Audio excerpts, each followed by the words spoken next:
کلمہ حق وہ ہوتا ہے جو اپنی اصل میں بھی حق ہو اور اپنے اثر میں بھی حق ہو۔ کلمہ یعنی اپنی اصل میں بھی حق ہو، اپنے وصف میں بھی حق ہو، اور اپنے اثر میں بھی، تین باتیں۔ کیا مطلب ہے اس بات کا؟ اپنی اصل میں حق کا کیا معنی ہے؟ یعنی فی نفسی وہ خیر کی بات ہے، یعنی کوئی نصیحت ہے، کوئی ذکر ہے، کوئی اللہ کی بات ہے، کوئی رسول صلی اللہ علیہ وسلم کی بات ہے، کوئی علم کی بات ہے، یعنی فی نفسی وہ کلمہ خیر ہے، وہ کوئی گالی نہیں ہے، وہ کوئی اور اس طرح کا تانا نہیں ہے، لان تان نہیں ہے، ملامت نہیں ہے، غیبت چغلی نہیں۔ تو فی نفسی وہ کیا ہے؟ یعنی حق فی اصل ہی، اصلاً وہ خیر والی بات ہے۔ پھر کیا حق فی وصف ہی، یعنی اس کے بیان کرنے کا طریقہ بھی حق ہونا چاہیے۔ آپ نے اپنے والد کو ایک بات کہنی ہے، آپ نے کہا نماز پڑھیں، تو آپ چوک چوراہے میں کھڑے ہو کے سختی کے ساتھ ابا جی کو مخاطب کر کے کہیں، اب بات کیا، بات حق ہے نا، باپ کو نماز کا کہنا حق بات ہے، لیکن کیا جو وصف ہے، جس انداز سے کہی جا رہی ہے، وہ حق ہے؟ کبھی بھی حق نہیں ہے۔ ٹھیک ہے؟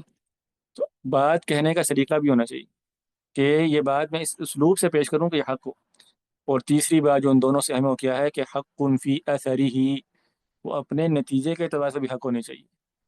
بعض لوگوں کو کلمہ حق کہنے کا شوق تو ہوتا ہے، لیکن ان کو پتہ نہیں ہوتا کہ ان کا یہ کلمہ حق کتنی آگ لگائے گا، معاشرے میں کتنا فساد پیدا کرے گا۔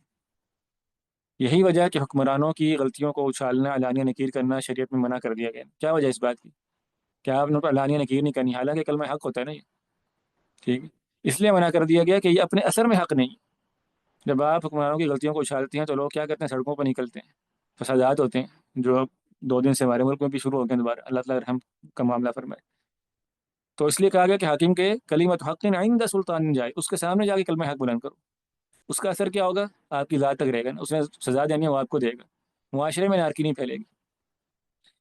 تو بہرحال یہ بہت حکمت والی بات ہے کہ کلمہ حق کیا ہوتا ہے، جس میں 3 باتیں پائی جائیں، وہ فی نفسی بھی خیر کی بات ہو، حق کی بات ہو، اس کے کہنے کا انداز بھی حق والا ہونا چاہیے، اور وہ اپنے اثر نتیجے کے اعتبار سے بھی حق والا ہو۔